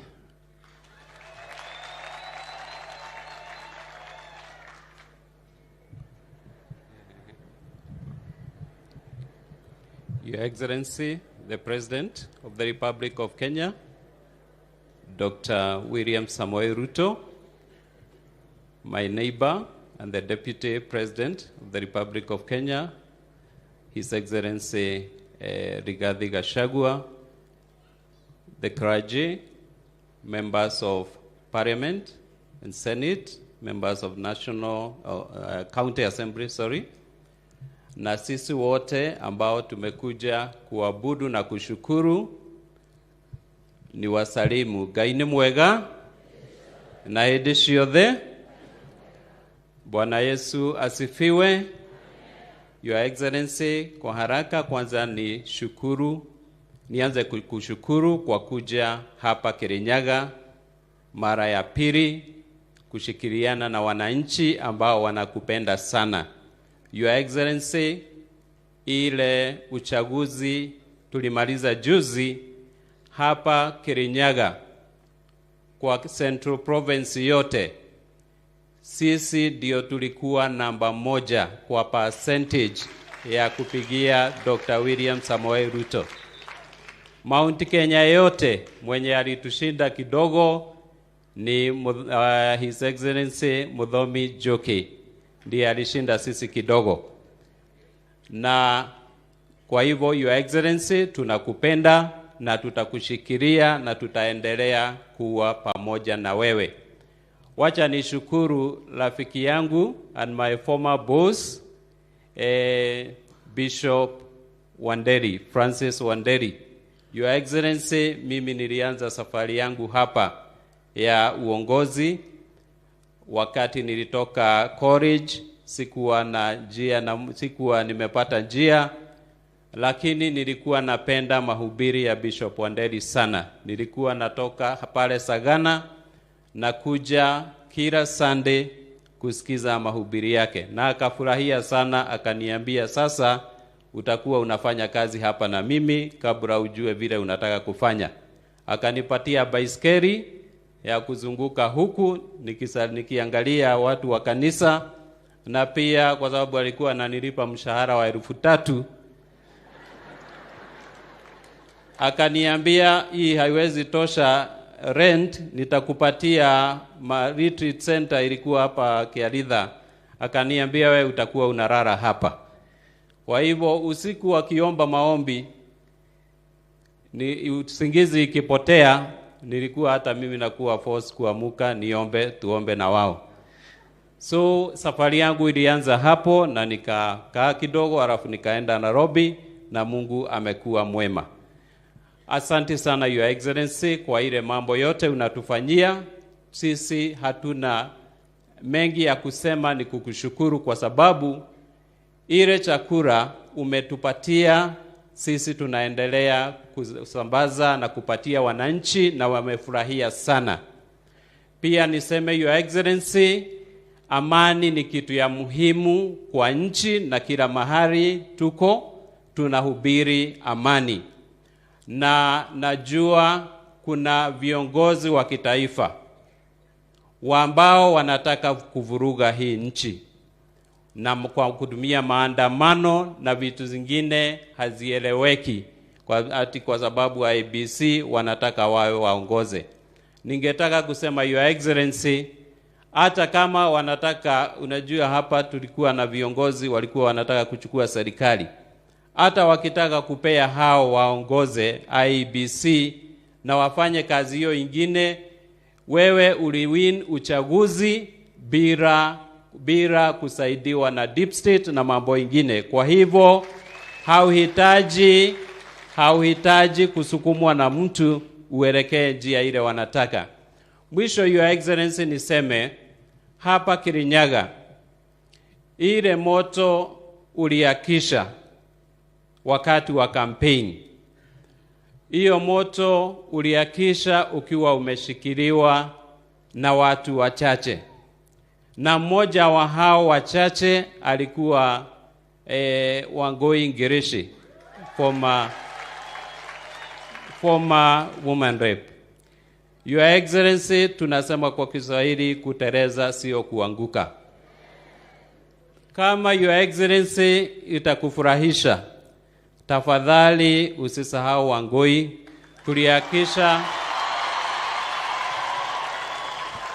Tuliakisha hiyo moto ukishikilia, na sisi tukakushika, nikakushika mkono moja na Wangoi akakushika mkono hiyo ingine. Na Your Excellency, haikuwa kitu rahisi. Mimi nakumbuka nilikuwa summoned kule OP. Nikaambiwa wewe usipoachana na naibu wa rais utaona cha mtemakuni. Your Excellency, mimi nikasema umenihubiria na Bishop Wanderi amenifunza ya kwamba waoga wote hawatapata ufalme wa mbinguni. Hata hapa dunia hawatapata. Kwa hivyo tukashikilia vizuri Your Excellency. Na ningetaka kumalizia kusema Your Excellency, hapa Kirinyaga inaweza kuwa kitu mzuri sana tukiungana sisi wote viongozi. Tuache vita, tusonge kwa njia moja, kwa sababu kila mtu ako na ofisi yake.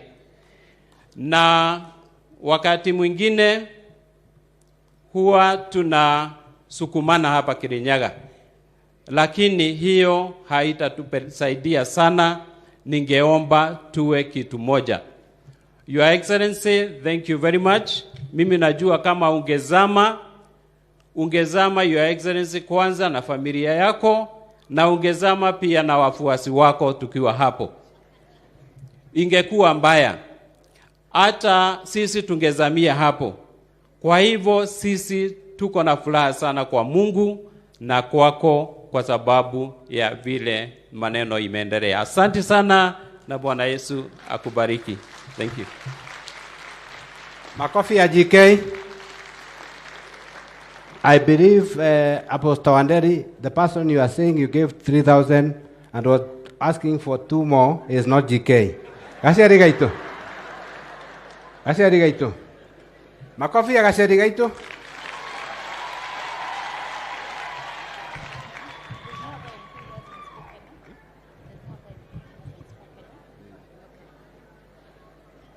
His Excellency, the President of the Republic, His Excellency, the Deputy President, Madam COG, Governor Anne Waiguru, the clergy, honorable members of parliament, and the governors in attendance. Bwana sifiwe. Murega nduma Kirinyaga. Uria tari wonaga sheria igana oguo, ahana oguo na aragi oguo.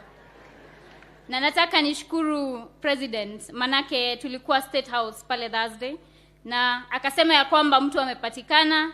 Sasa imebaki tu namba ipeanwe, ng'ombe ziletwe, mimi niende.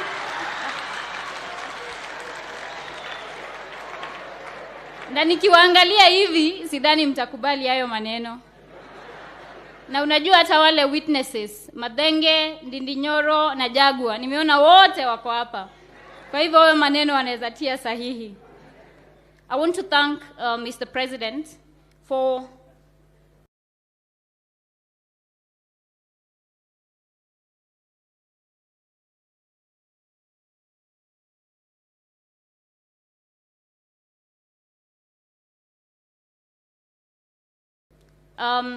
calling the county MPs and agreeing to increase the Ngaf Kitty from 2.1 billion to 3 billion. Nilikuwa nikizunguka hapa Kirinyaga, nikawaambia ya kwamba mimi nikienda nitateta ili tuongezewe pesa ya kufanyia wananchi kazi. And I want to thank you also for appointing and directing our Deputy President to ensure that we deal with the coffee and tea cartels in this country. Na nataka niseme ya kwamba Mr. Deputy President, ukideal nao cartels wa tea na coffee, kuna cartels pia wa kitu tunaita hapa Central Region second generation alcohol. Na niseme ya kwamba I am not calling for the criminalization of any enterprise. Lakini bwana Deputy President, hatuwezi kubali a few people to profit as we lose an entire generation. Na najua ya kwamba you're capable, and I know the President will support you so that we ensure we deal with that. I have an ask for the young people of Kirinyaga County. Tunaweza kutaka hapa kuwe na ICT hub ili young people waweze kujiendeleza na tuweze kukuza SMEs zetu hapa Kirinyaga County. I also have an ask. Hapa kuna public land ambayo imegrabiwa. An example is Ngiriambu Primary School. Tungetaka utusaidie ili tuweze kupata title deed, wale watoto waendelee kusoma bila kusumbuliwa na land grabbers. Tunajua ya kwamba pale Mwea watu wa South Ngariama up to now they have never been issued with their title deeds. Na hii serikali President alituambia ya kwamba ni ya hustlers, na wale watu ni hustlers. Mimi naomba kwa unyenyekevu, manake walinituma bunge wakasema mimi ni wakili mwenye akili ni watetee. Sasa nakuomba wewe na watetea, tafadhali hakikisha kwamba wamepata title deeds zao. Nataka niseme ya kwamba tumesikia kuna mtu anaita maandamano kesho. Na mimi bwana President nimekuwa kwa hiyo committee ya Justice and Legal Affairs kule bunge. Unajua tunashikilia serikali yako, manake ndio maana tulipewa hizi viti na wananchi na tukapitisha amendment ya IEBC. Na tunajua kwamba hiyo amendment ya IEBC Act sio serikali yako ama wewe ulisukuma.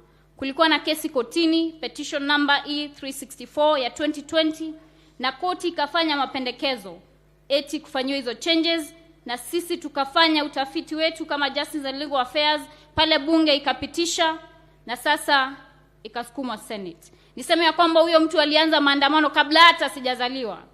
nimwambie ya kwamba tunataka tubadilishe. Manake tunasema ya kwamba change is inevitable. Hatuwezi kuendelea hivyo jamani. Mimi sijazaliwa, mtu ameanza maandamano, nimezaliwa, mimi niko bunge, mtu bado anaita maandamano. Tunataka maendeleo Kenya yetu.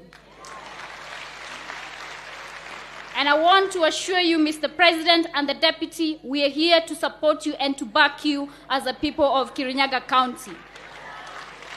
Na sisi mimi nasema hapa, toka mara merodhi to ikareire njege.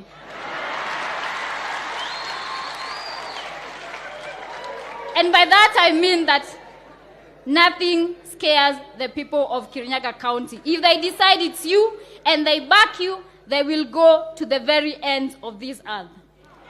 Watu wa Kirinyaga nawapenda sana na ninjeni munyendete tiguo.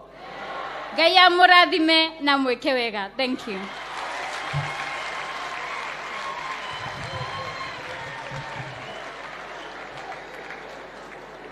A clap for Gasheri. Alikuwa 1 GB tukifanya siasa, now only 1.2 GB, si ndio? Your Excellency, the President and Deputy President, we have consumed a lot of time. And unlike the other governments have served, this is a listening government. So I don't want to belabor on a number of things. One, I want to say, when you brought Rigiji to fix coffee, to fix tea, and I imagine even rice, sisi tulienda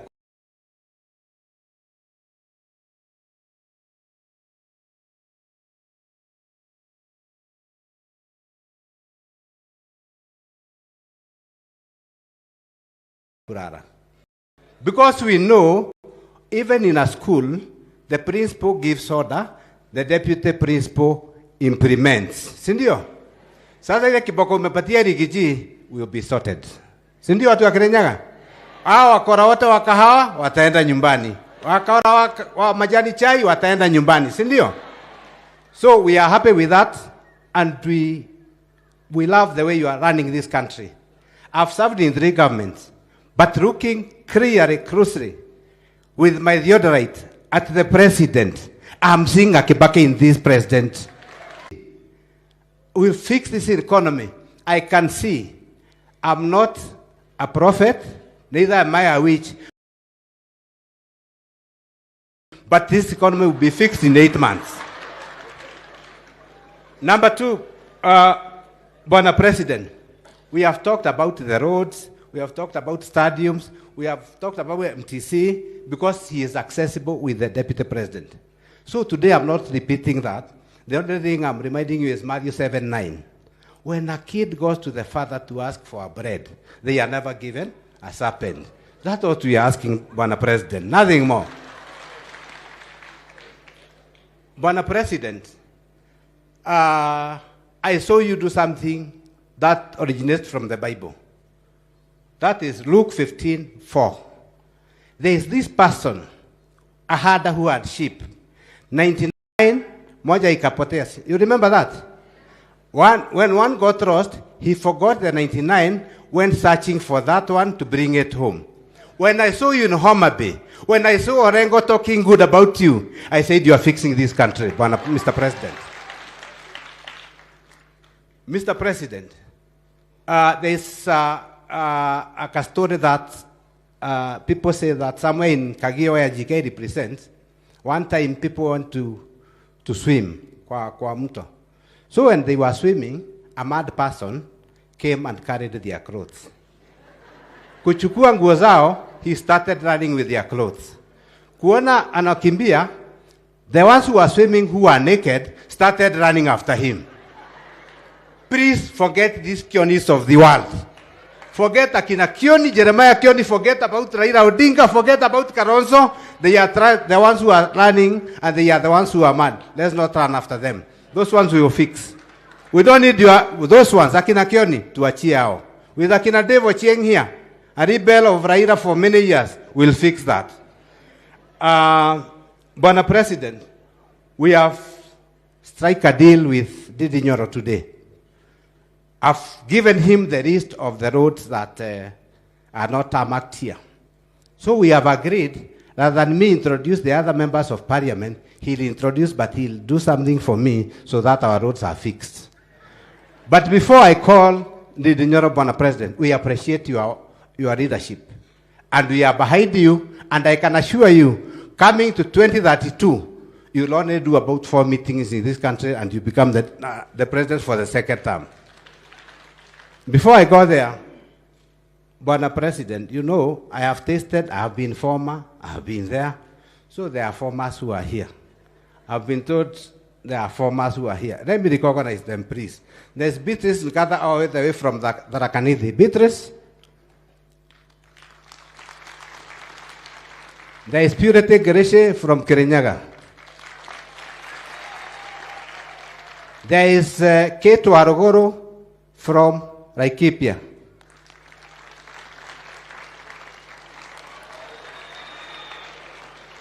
Peter Daberi, who was the deputy governor of Anu Waiguru before, akapotea laini kidogo.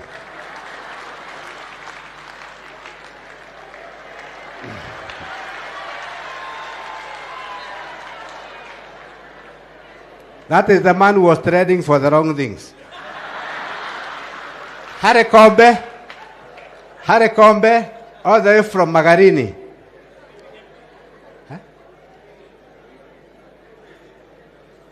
Sorry, Harry Kombe, my apologies. Senator Daniel Kalaba. Hata huyo alipoteza laini kidogo, lakini sasa mwaka inakataa. Ndongo Gedeji from Tetu. Peter Getao.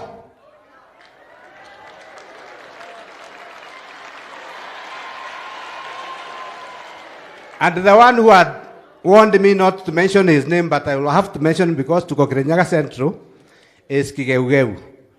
Mheshimiwa Jagua. Tuko kanisa hatutaenda Kigeugeu, tutaenda huko nje tukitoka. It's my great honor to invite one man that I respect so much, the chairman of budget. Huyo tumesema tutakuwa deal na yeye. Kirinyaga Central and Kirinyaga County. Aweke pesa kwa barabara zetu. Sikuwe nywe. It's my honor to invite and welcome my friend Didi Nyoro.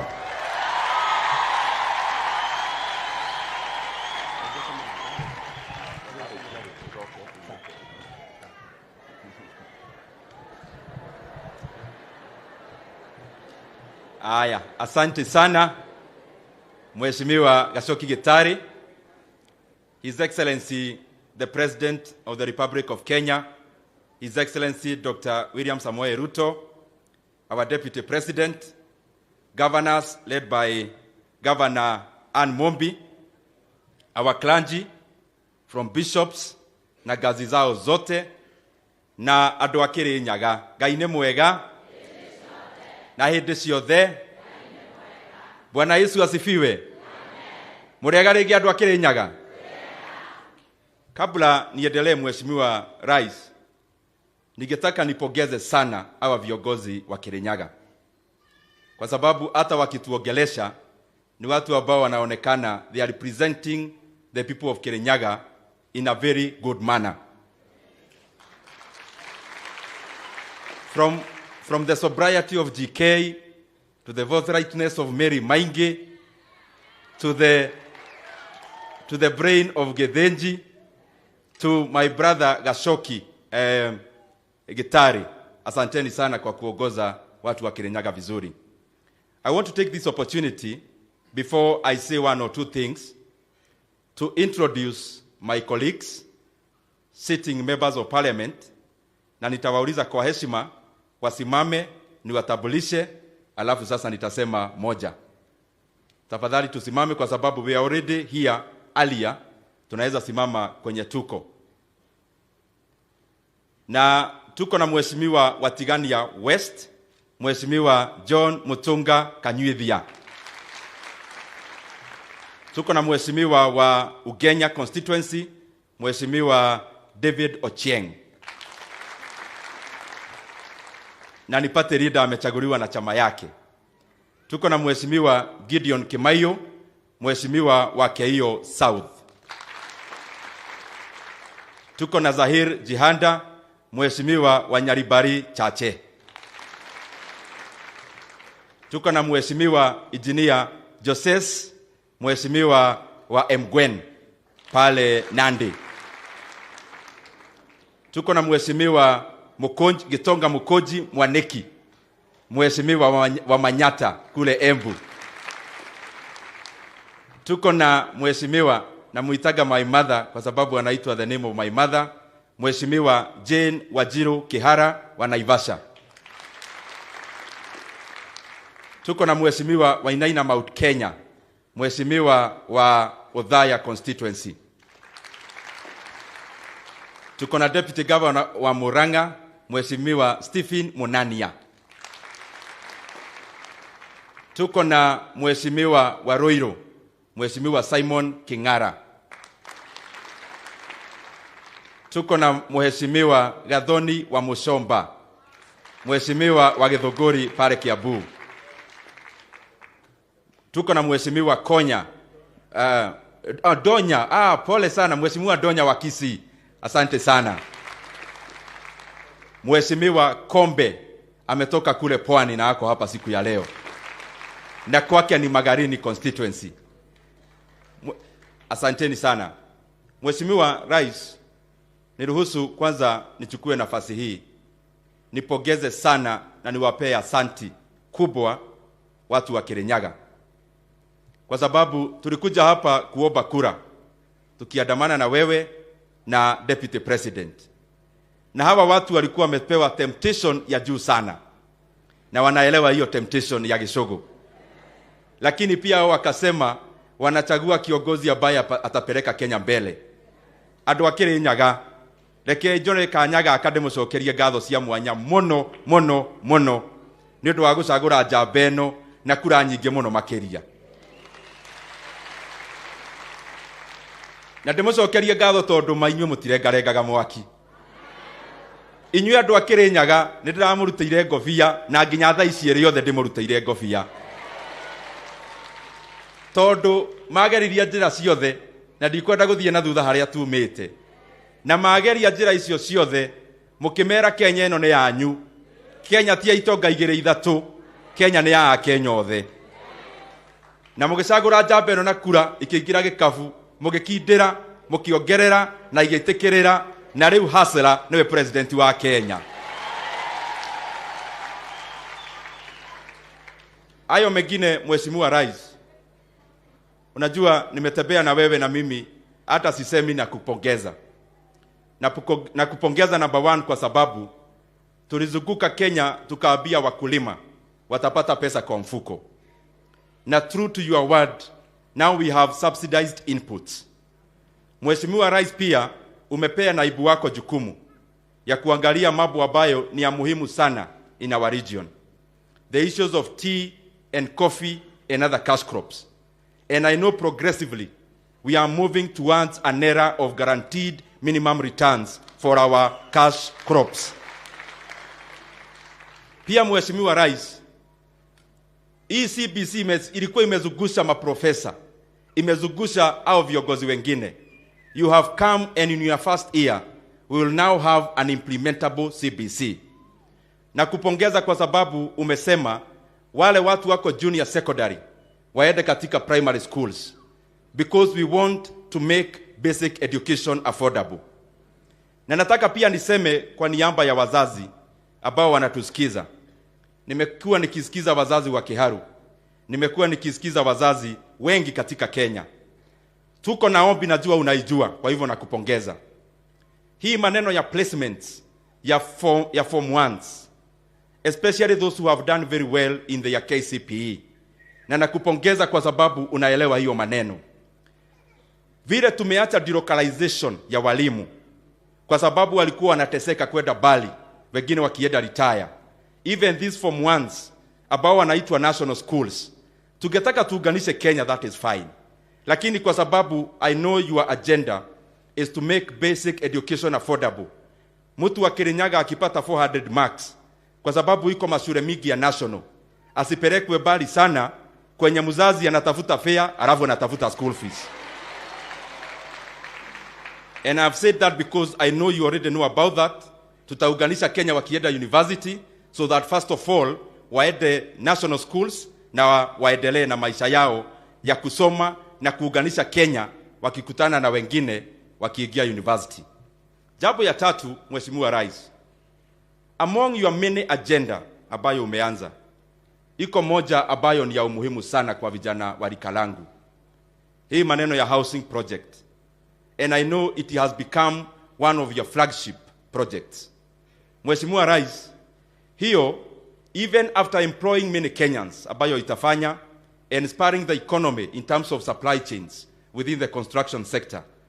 Hii maneno ya housing inafanya kitu ingine ya ajabu sana katika uchumi wetu. Na hiyo kitu ya ajabu katika uchumi wetu, you know Mheshimiwa Rais, nowadays in Kenya, anyone who gets money from a teacher to an MP to a businessman, the first thing that we click into doing is to building rental houses. Now, Mheshimiwa Rais, what the housing project will do, it will now optimize private capital. People will now not only seek to build rental houses.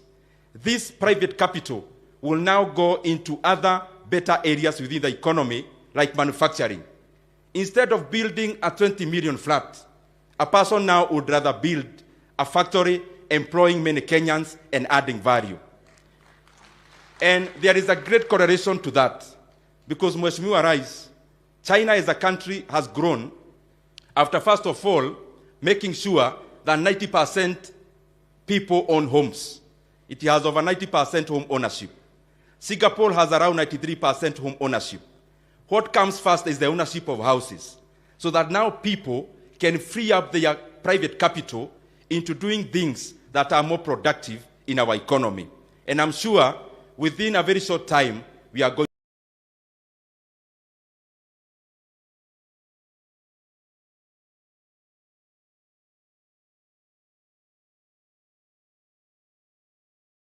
to head there. Ya mwisho. You know, Mheshimiwa Rais, mimi nimetembea na wewe. Na mimi nahurumia sana wale watu wanafikiria naweza tisha wewe. Mimi nimetembea na wewe hii Kenya, na kama iko maumau, Mheshimiwa Rais, ni wewe. Kwa sababu wewe hautishiki. Hakuna mtu anaweza kuletea maneno ati anakutisatisha. Sasa juzi nimeona iko watu wameenda pale South Africa, mpinzani wako wa last year, na nimemuona katika ile pahali tunakumbuka Nelson Mandela.